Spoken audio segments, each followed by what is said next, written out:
मराठी भाषा दिन दरवर्षी 27 फेब्रुवारी रोजी साजरा केला जातो. हा दिवस प्रसिद्ध कवी व लेखक विष्णू वामन शिरवाडकर अर्थात कुसुमाग्रज यांच्या जयंतीनिमित्त साजरा केला जातो. मराठी भाषेचा गौरव वाढविणे, तिचे जतन करणे व संवर्धन करणे हा या दिनाचा मुख्य उद्देश आहे. मराठी महाराष्ट्राची राज्यभाषा असून तिचा इतिहास सुमारे 1000 वर्षांहून अधिक जुना आहे. संत साहित्य, शिवकालीन इतिहास तसेच आधुनिक साहित्यामुळे मराठी भाषा समृद्ध झाली. ज्ञानेश्वर, तुकाराम, लोकमान्य टिळक यांसारख्या महान व्यक्तींनी मराठी भाषेतून समाज प्रबोधन केलंय. होरायझन अकॅडमी दिंडोरी विद्यालयात देखील मराठी भाषा गौरव दिन मोठ्या उत्साहात संपन्न झालाय. या कार्यक्रमाप्रसंगी बलखेड गावचे सरपंच हिरामनदिदी पाटील तसेच ज्युनियर कॉलेजच्या मराठी विभागाच्या प्राध्यापिका श्रीमती मेघा निवृत्ती जगताप ह्या उपस्थित होत्या.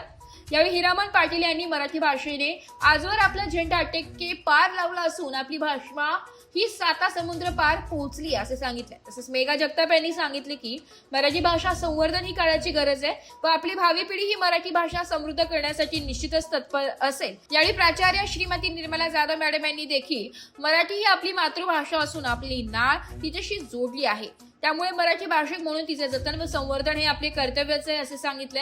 या कार्यक्रमाप्रसंगी विविध कार्यक्रमांचे आयोजन करण्यात आलं होतं. यामध्ये विद्यार्थ्यांनी वर्षभरातील विविध सणांचा देखावा सादर केला. तसेच वक्तृत्व स्पर्धा, वादविवाद स्पर्धा, प्रश्नोत्तर स्पर्धा अशा विविध रंगी कार्यक्रमांनी हा उत्सव मोठ्या उत्साहात संपन्न झालाय. या कार्यक्रमाप्रसंगी शाळेच्या मराठी शिक्षिका श्रीमती नलिनी नाट, रुपाली देशमुख, गायत्री पवार यांनी विशेष मेहनत घेतली. शाळेचे सर्व शिक्षक, शिक्षकेतर कर्मचारी उपस्थित होते.